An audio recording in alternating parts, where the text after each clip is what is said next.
The uninvited guest, a suburban nightmare unfurls. The sun-kissed afterglow of our blissful 3-week family vacation was brutally extinguished the moment our car pulled into the driveway. Instead of the familiar comfort of home, we were greeted by a cherry-red convertible, flashy and entirely out of place, parked squarely in our spot. My spouse shot me a puzzled look, but a knot of dread was already tightening in my stomach. The unsettling sound of loud, upbeat pop music spilled from within, and through the shears of our dining room window, we saw them, a family of 4, complete strangers, laughing and feasting on what I immediately recognized as my emergency stash of gourmet cookies. My jaw dropped. Can we help you?" The man, clad in a faded Hawaiian shirt, asked, a smear of chocolate at the corner of his mouth, as I threw open the front door. "Help me," I sputtered, my voice thick with disbelief and outrage. "You're in my house. Who the heck are you?" The woman, his wife, clutched a half-eaten cookie to her chest. "We rented it," she stammered, her voice shaky. "For the week, through the local manager, a very helpful lady. Karen. Sananawan.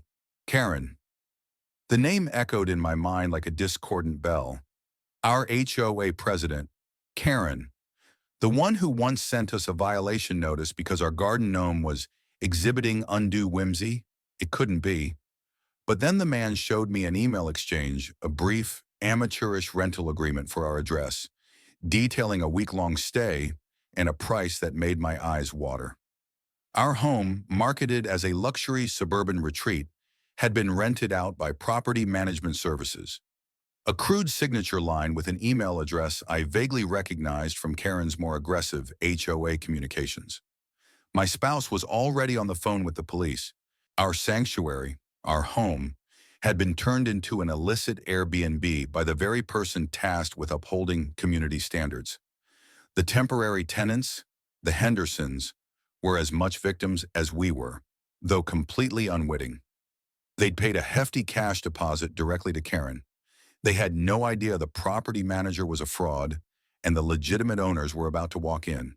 2 young police officers arrived, initially inclined to dismiss it as a civil matter until they saw our IDs, the mail piling up with our name on it, and the genuine shock etched on our faces. The Hendersons, mortified, quickly gathered their belongings, apologizing profusely. They'd been duped, plain and simple. But the real target of my rapidly solidifying fury was Karen.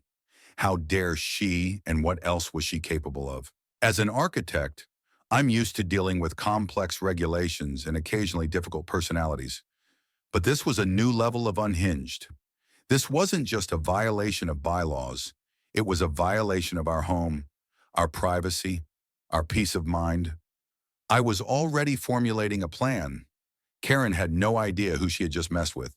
She thought she was pulling a fast one on some unsuspecting homeowners. She didn't realize she'd just kicked a hornet's nest, a nest with a penchant for meticulous, systematic dismantling of problems. This wasn't just about getting our house back. This was about making sure Karen understood the full consequences of her actions. The blueprint for retribution, evidence, and irony. The immediate aftermath was a blur of changing locks, checking for damages, thankfully minimal. Though our pantry had taken a serious hit, and calming our bewildered kids, the Hendersons, once they grasped the gravity of the situation and Karen's scam, were surprisingly cooperative. They provided copies of their emails with Karen, a detailed description of her, and how she'd given them access, even pointing out she'd used a key from a forgotten lockbox hidden under a potted plant on our porch. Classic rookie mistake on my part. Pure criminal opportunism on hers. That night, we stayed in a hotel, unable to stomach the thought of sleeping in our own beds, knowing strangers had been there under such bizarre circumstances.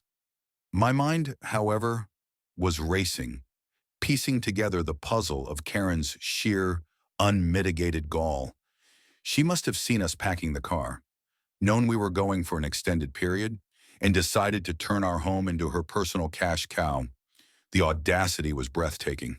The next morning, I was a man on a mission.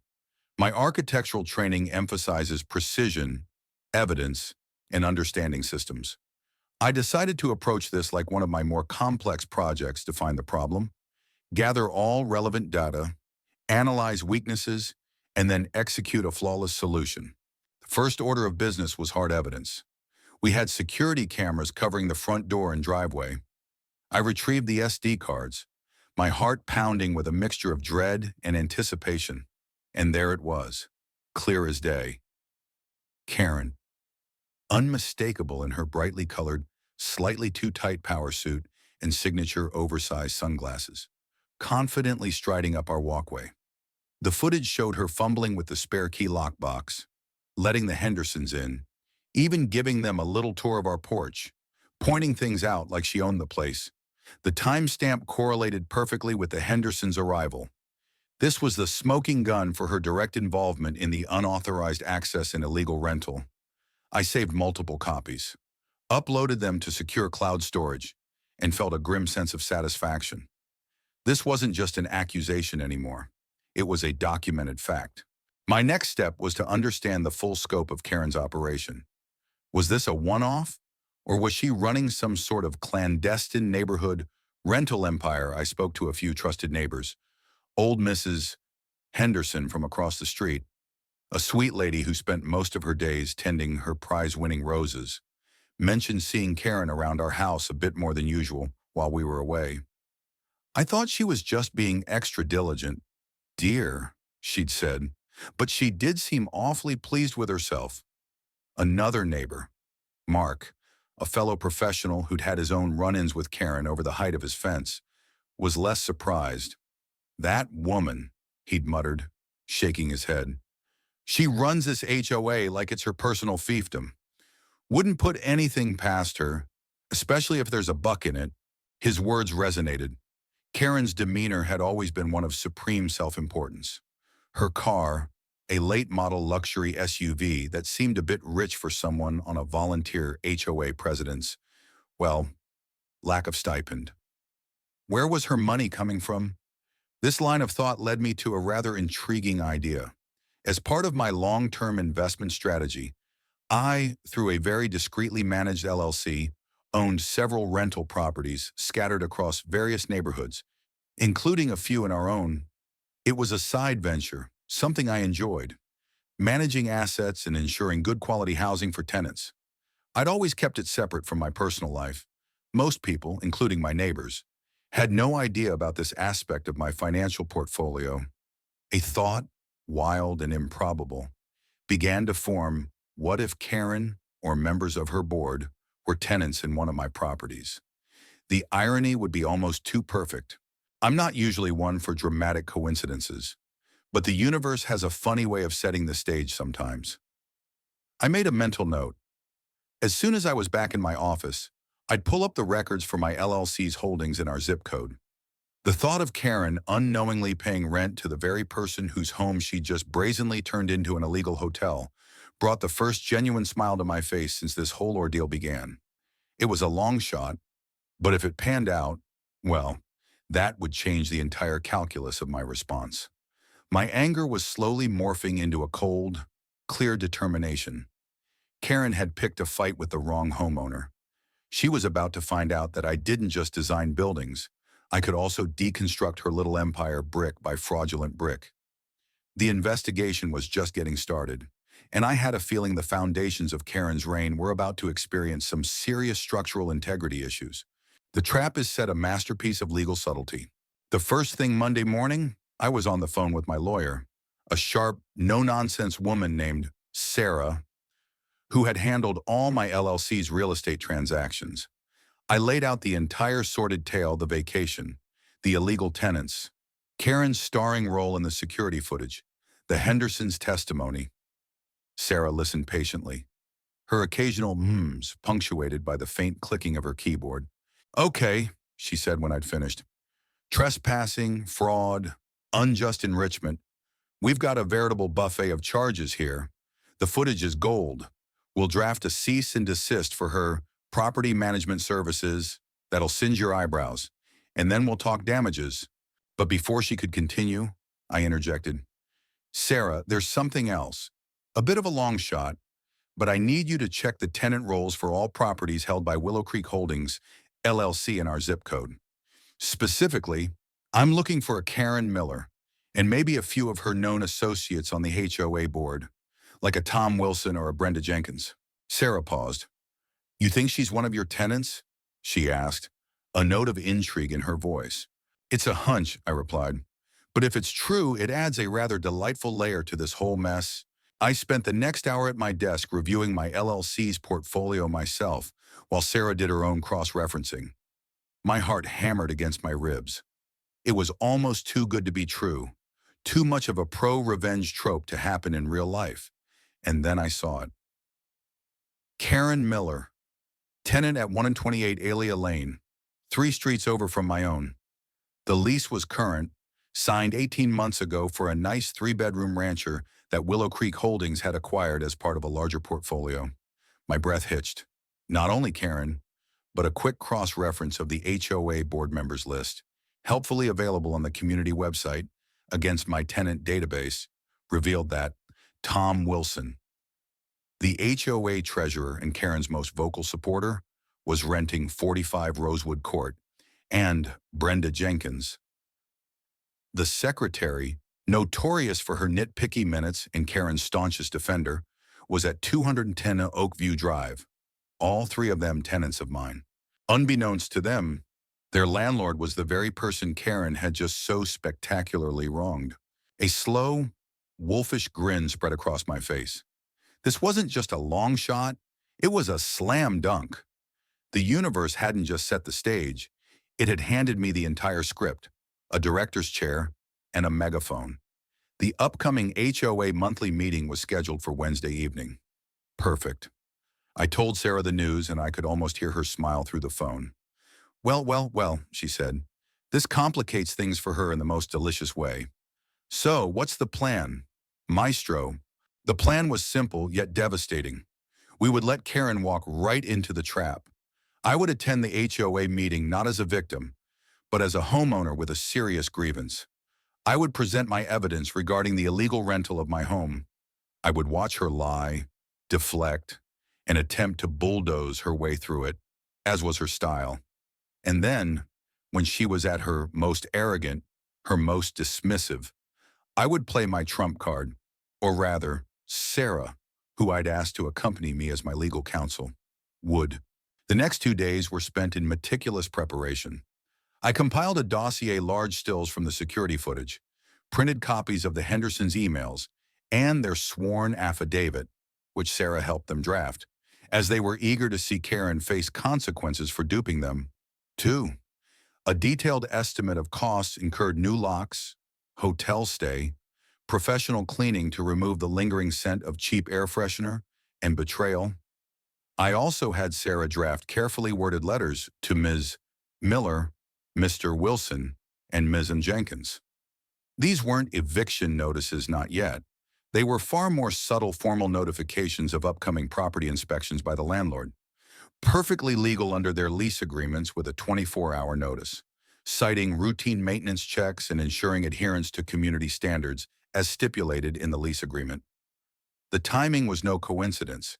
These would be hand-delivered by a process server the day after the HOA meeting. Let them sweat a little first. The beauty of it was that Karen, in her capacity as HOA president, had often championed stricter enforcement of property upkeep and adherence to rules. Rules that were mirrored in the tenancy agreements for properties within the HOA's purview, including those owned by my LLC. She had, in essence, created the very standards that could be used against her. The irony was so thick you could spread it on toast. I pictured Karen in her expensive but invariably tasteless pantsuit, her face a mask of condescending superiority, completely unaware that the ground beneath her Gucci knockoff heels was about to give way. The HOA meeting couldn't come soon enough. This wasn't just about revenge anymore. It was about restoring order, about demonstrating that abuse of power, no matter how petty the kingdom, has consequences. The unveiling, a queen dethroned.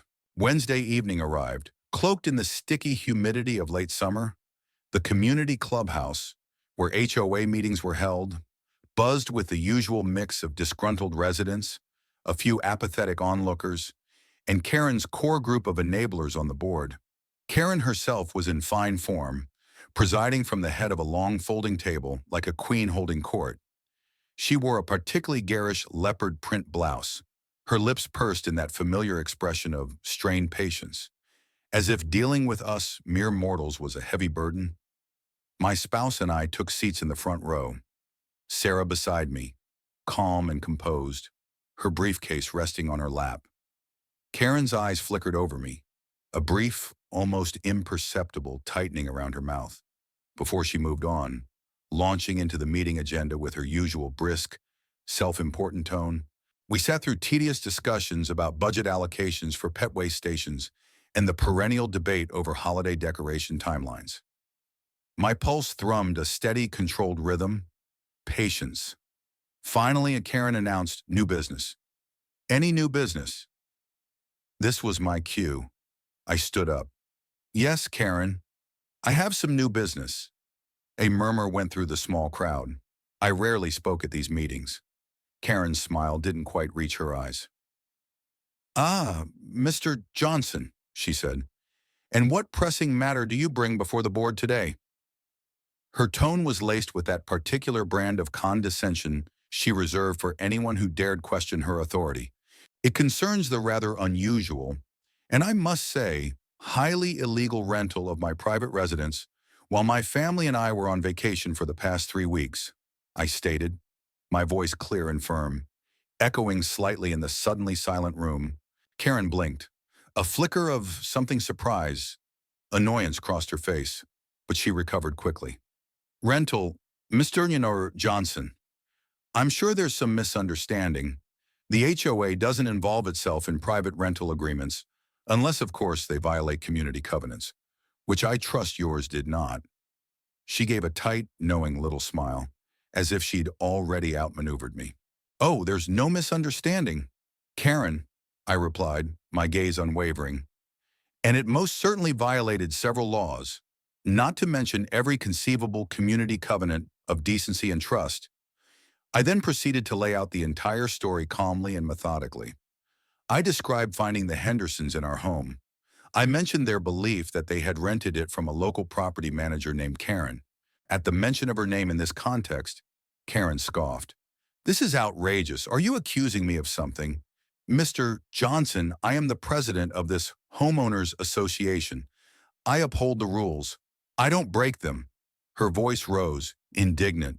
Her allies, Tom Wilson and Brenda Jenkins, nodded vigorously in support, muttering about slander and unfounded accusations. Perfect. She was reacting exactly as I'd anticipated. Accusing not yet. Karen, merely presenting facts, I said, then nodded to Sarah. My legal counsel, Ms. Preferred Davies, has some information she'd like to share. Sarah stood, opened her briefcase, and retrieved a small projector and a laptop. Within minutes, the blank wall behind the board table was illuminated. Sarah began, her voice cool and professional.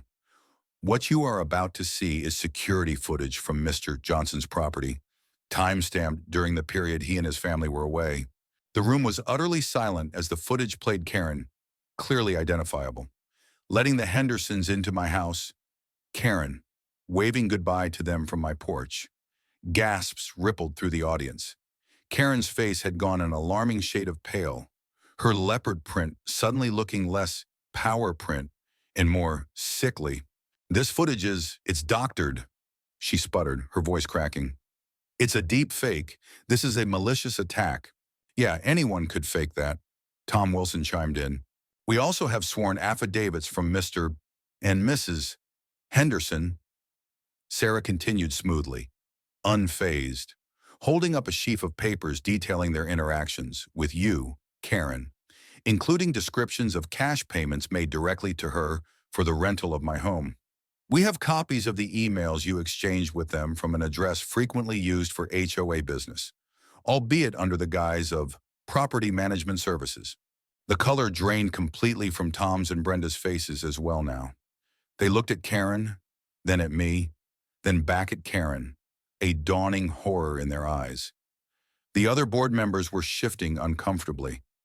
The atmosphere in the room had turned electric. Karen opened her mouth, then closed it again, for once seemingly speechless. The police have been informed and are very interested in this evidence of fraud, trespassing, and unlawful enrichment, I added, my voice quiet, but carrying the weight of undeniable truth. The room erupted in murmurs. People were staring at Karen with open disbelief and disgust. Her reign was crumbling before her very eyes. But I wasn't finished. Not by a long shot. Sarah cleared her throat, and a hush fell again. "And Ms. Miller," Sarah said, her gaze fixing on Karen. "There's one more rather pertinent detail concerning your suitability to manage anything, let alone an HOA. It seems in your zeal to play landlord with other people's property, you've been somewhat remiss in your own obligations, specifically to your actual landlord." Karen stared blankly. "My landlord? What are you talking about?" she stammered, her composure completely shattered. She looked like a cornered animal. This was the moment. I stepped forward again. "What Ms. Davies is referring to—" "Karen," I said, my voice resonating with a calm authority I didn't know I possessed until this moment. "Is that the charming 3-bedroom rancher you currently reside in at 128 Alia Lane? It's owned by my company, Willow Creek Holdings, LLC, which means, Karen, while you were busy illegally renting out my family home, you were in fact a tenant of mine." A collective gasp went through the room. You could have heard a pin drop on the industrial carpet. Karen's jaw literally fell open. Her eyes, wide and incredulous, darted from me to Sarah and back again. The leopard print seemed to wilt on her. "And Mr. Wilson," I continued, turning to the ashen-faced treasurer, "your residence at 45 Rosewood Court, also Willow Creek Holdings, Ms. Jenkins," I added, my gaze shifting to the now trembling secretary. 210 Oakview Drive, same story. The silence in the room was deafening. The three of them looked as if they'd seen a ghost. Their little power structure, their cozy arrangement, had just been publicly and spectacularly detonated. Karen, the HOA tyrant, the self-proclaimed queen of the neighborhood, was not only exposed as a common fraudster, but was also, along with her key cronies, a tenant of the very man she had so arrogantly wronged. The look of utter devastation on her face was more satisfying than I could have ever imagined. The suburban warfare had just reached its turning point, and Karen was in full, disorganized retreat, the aftermath rebuilding a community's trust. The immediate fallout from that HOA meeting was, to put it mildly, catastrophic for Karen and her cabal. The moment the words, "You were in fact a tenant of mine," left my lips, the entire dynamic in that clubhouse shifted. The murmurs that had been suppressed erupted into outright calls for Karen's resignation. People who had previously cowed under her reign of nitpicky terror found their voices. "Fraud," someone yelled from the back. "She used HOA resources," another shouted, pointing at the email evidence Sarah had alluded to. Karen looked utterly broken, her face a mask of disbelief and dawning horror. Tom Wilson was sweating profusely, his collar suddenly looking 2 sizes too small, while Brenda Jenkins appeared to be on the verge of tears, muttering, "I knew it. I knew this would happen." My lawyer, Sarah, calmly suggested that perhaps Ms. Miller, Mr. Wilson, and Miss Jenkins might want to tender their resignations from the board, effective immediately, to avoid further complications. Karen, bless her delusional heart, tried one last pathetic attempt at bluster. This is a conspiracy. You can't prove anything. I'll sue you for defamation," she shrieked, her voice cracking. Sarah simply raised an eyebrow.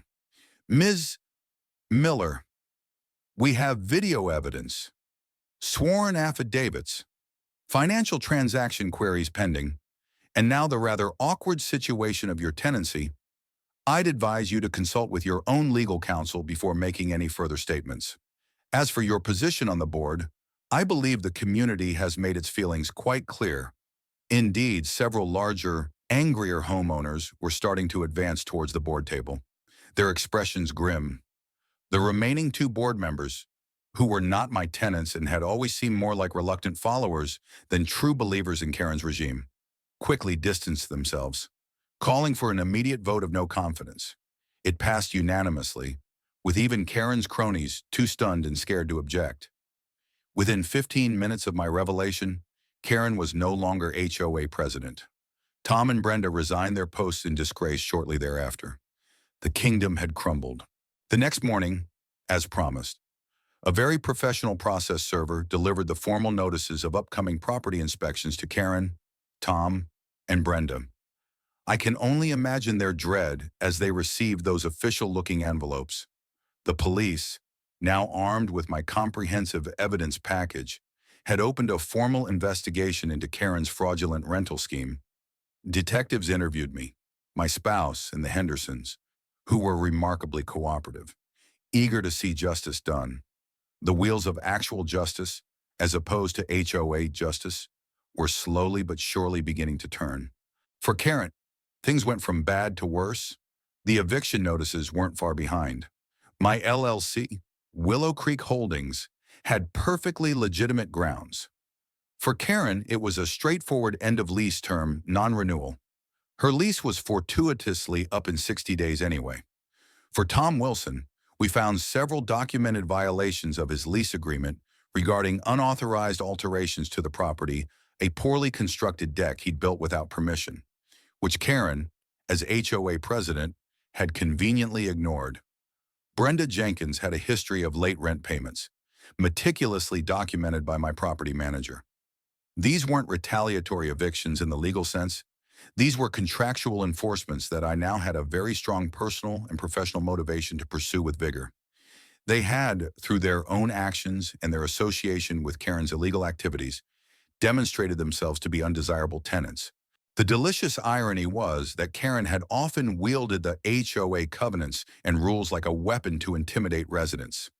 Now, the very concept of adhering to rules and contractual obligations was being used to dismantle her life in the neighborhood. She fought it.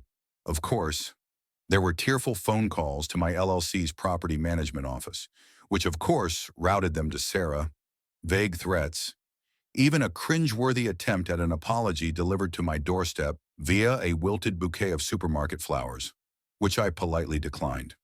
She tried to rally support, but her credibility was shot. No one wanted to be associated with her.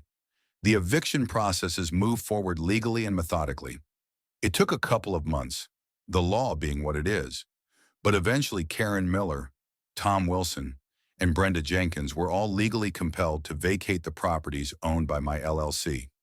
Watching the moving trucks pull away from their respective houses was a moment of quiet, profound satisfaction. The flashy red convertible the Hendersons had driven was long gone, but Karen's own late-model luxury SUV, now probably a significant financial burden without her illicit income streams, seemed to sag a little as it drove out of the neighborhood for the last time. And then came the truly cathartic part of my pro-revenge. Kicking all of them out was phase 1. Phase 2 was renting out their houses too. Once the properties were vacated, I didn't just let them sit. I had them professionally cleaned, made a few tasteful upgrades, new paint, modern fixtures, the kind of improvements Karen would have fined someone else for doing without triplicate forms. Then, Willow Creek Holdings, LLC, under my discreet direction, listed them for rent, this time with legitimate, professional property management. We screened tenants carefully, prioritizing responsible families and individuals who would contribute positively to the community.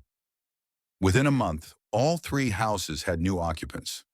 I made it a point to personally and discreetly, from a distance, see the new families moving in, a young couple with a baby into Karen's old place, a friendly doctor and his wife into Tom's, a quiet, retired librarian into Brenda's.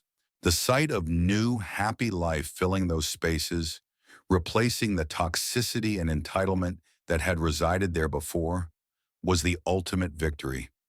I hadn't just evicted a problem, I had actively improved the neighborhood, one rental property at a time. The houses themselves seemed to breathe easier, free from the oppressive aura of their previous tenants. And yes, the rental income was a nice bonus. a tangible reminder that sometimes doing good for the community and doing well financially can go hand in hand, especially when your antagonists practically hand you the keys to their downfall. The aftermath in our little suburban enclave was like a breath of fresh air after a stifling heat wave. With Karen and her chief enablers gone, a sense of normalcy and, dare I say, relief settled over the neighborhood. An emergency election was held for the HOA board, and a slate of reasonable, community-minded individuals stepped up. I was even approached to run, an idea I politely but firmly declined. My architect brain had had quite enough of HOA politics for one lifetime. Thank you very much. Though I did offer to consult on revising some of the more arcane and draconian bylaws Karen had instituted, pro bono, the neighborhood meetings became less like tribunals and more like actual community discussions. The oppressive fear of receiving a violation notice for a slightly too vibrant petunia vanished. People started talking to each other more, a sense of camaraderie emerging that had been squashed under Karen's regime. As for Karen, her downfall was swift and comprehensive. The police investigation led to charges of fraud and theft by deception. Faced with a mountain of evidence, including the damning security footage and the Hendersons' unwavering testimony, she eventually pleaded guilty to lesser charges to avoid a harsher sentence. She received a hefty fine on probation and a court order for restitution to the Hendersons and to my family for the costs we incurred. Last I heard, she'd moved to a different state, reportedly living in a much smaller, less glamorous apartment. Her days of ruling over a suburban kingdom were definitively over. Her luxury SUV was repossessed a fitting end, I thought, for someone whose greed and arrogance knew no bounds. Tom and Brenda faded into obscurity, their reputations in tatters. Our neighborhood, however, thrived, demonstrating that true community isn't built on rigid rules and petty power, but on trust, mutual respect, and the quiet satisfaction of knowing that sometimes justice truly does prevail.